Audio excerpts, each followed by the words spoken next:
নমস্কার।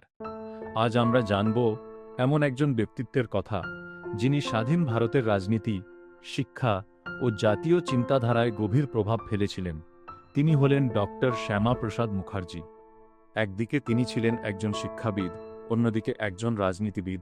পশ্চিমবঙ্গ গঠনে তার ভূমিকা, ভারতের প্রথম মন্ত্রিসভায় কাজ, জওহরলাল নেহেরুর সঙ্গে মতবিরোধ, ভারতীয় জনসংঘ প্রতিষ্ঠা এবং কাশ্মীর ইস্যুতে তাঁর আন্দোলন, সব মিলিয়ে তাঁর জীবন আজও আলোচনার বিষয়। চলুন শুরু করা যাক। ডক্টর শ্যামাপ্রসাদ মুখার্জির জন্ম 6 জুলাই 1901 সালে কলকাতার ভানিপুরে। তাঁর পিতা ছিলেন বিখ্যাত শিক্ষাবিদ ও বিচারপতি আশুতোষ মুখার্জি, যিনি বাংলার বাঘ নামে পরিচিত ছিলেন। তার মাতা ছিলেন যোগমায়া দেবী। ছোটবেলা থেকেই তিনি অত্যন্ত মেধাবী ছিলেন। কলকাতার সেরা শিক্ষা প্রতিষ্ঠানগুলোতে পড়াশোনা করেন এবং অল্প বয়সেই অসাধারণ ফলাফল করেন। তিনি আইন বিষয়ে উচ্চশিক্ষার জন্য ইংল্যান্ডে যান এবং ব্যারিস্টারি সম্পন্ন করেন। মাত্র 33 বছর বয়সে তিনি ইউনিভার্সিটি অফ ক্যালকাটায়ের সর্বকনিষ্ঠ উপাচার্য হন। তার সময়ে বিশ্ববিদ্যালয়ে বিজ্ঞান, প্রযুক্তি ও মাতৃভাষায় শিক্ষার প্রসারে ভিন্ন উদ্যোগ নেওয়া হয়। শিক্ষা জীবনের পাশাপাশি তিনি রাজনীতিতেও সক্রিয় হয়ে ওঠেন। তিনি প্রথমে বাংলার আইনসভায় নির্বাচিত হন এবং পরে তৎকালীন বঙ্গ সরকারের অর্থমন্ত্রী হিসেবেও দায়িত্ব পালন করেন। 1947 সালে দেশভাগের সময় পুরো বাংলা যদি একসঙ্গে পাকিস্তানে চলে যেত, তাহলে কলকাতা সহ বাংলার বহু এলাকা ভারতের অংশ থাকত না।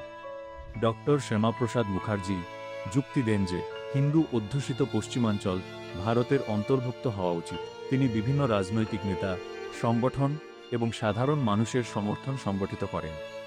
তার এই অবস্থানের ফলে বাংলাকে ভাগ করার প্রস্তাব জোরালো হয় এবং শেষ পর্যন্ত পশ্চিমবঙ্গ ভারতের একটি রাজ্য হিসেবে গঠিত হয়। স্বাধীনতার পরে ডক্টর শ্যামাপ্রসাদ মুখার্জি ভারতের প্রথম কেন্দ্রীয় মন্ত্রিসভায় শিল্প ও সরবরাহ মন্ত্রী হিসেবে যোগ দেন। কিন্তু ধীরে ধীরে তার সঙ্গে প্রধানমন্ত্রী জওয়াহরলাল নেহরুর বিভিন্ন বিষয়ে মতবিরোধ দেখা দেয়। মূল মতবিরোধ ছিল পাকিস্তান নীতি, সংখ্যালঘুদের নিরাপত্তা, পূর্ব পাকিস্তানে হিন্দুদের ওপর অত্যাচারের প্রশ্ন, জাতীয় সংহতির নীতি। বিশেষ করে নেহরু লিয়াকত প্যাক্ট নিয়ে তিনি আপত্তি জানান। তার মতে পূর্ব পাকিস্তানে হিন্দুদের নিরাপত্তা নিশ্চিত না করে এই চুক্তি যথেষ্ট কার্যকর ছিল না। এই মতবিরোধের জেরে 1950 সালে তিনি কেন্দ্রীয় মন্ত্রিসভা থেকে পদত্যাগ করেন।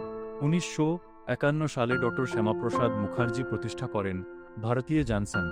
এই দলের মূল লক্ষ্য ছিল শক্তিশালী জাতীয় ঐক্য, এক সংবিধান, এক পতাকা, এক নাগরিক পরিচয়। পরবর্তীকালে এই দল থেকেই ভারতীয় জনতা পার্টির উত্থান ঘটে।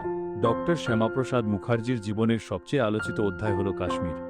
তখন জম্মু অ্যান্ড কাশ্মীরের জন্য বিশেষ সাংবিধানিক ব্যবস্থা কার্যকর ছিল। সেখানে প্রবেশ করতে ভারতের অন্য রাজ্যের নাগরিকদের পারমিট লাগত। ডক্টর মুখার্জি এই ব্যবস্থার বিরোধিতা করেন। তিনি বিখ্যাত স্লোগান দেন, এক দেশে দুই বিধান, দুই প্রধান, দুই নিশান, চলবে না। 1953 সালে তিনি পারমিট ছাড়াই কাশ্মীরে প্রবেশ করেন। এরপর তাকে গ্রেপ্তার করা হয়। কারাগারে থাকাকালীন তার শারীরিক অবস্থার অবনতি ঘটে এবং 23 জুন 1953 সালে তার মৃত্যু হয়। তার মৃত্যুর কারণ নিয়ে বহু বছর ধরে রাজনৈতিক বিতর্ক ও বিভিন্ন মতামত রয়েছে। তার সমর্থকরা নিরপেক্ষ তদন্তের দাবি তুলেছিলেন। বিষয়টি আজও ঐতিহাসিক ও রাজনৈতিক আলোচনার অংশ।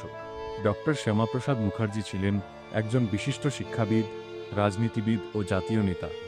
পশ্চিমবঙ্গ গঠনে তার ভূমিকা, ভারতীয় জনসংঘ প্রতিষ্ঠা এবং কাশ্মীর নিয়ে তাঁর অবস্থান তাকে ভারতীয় ইতিহাসে একটি গুরুত্বপূর্ণ ব্যক্তিত্ব হিসেবে প্রতিষ্ঠিত করেছে।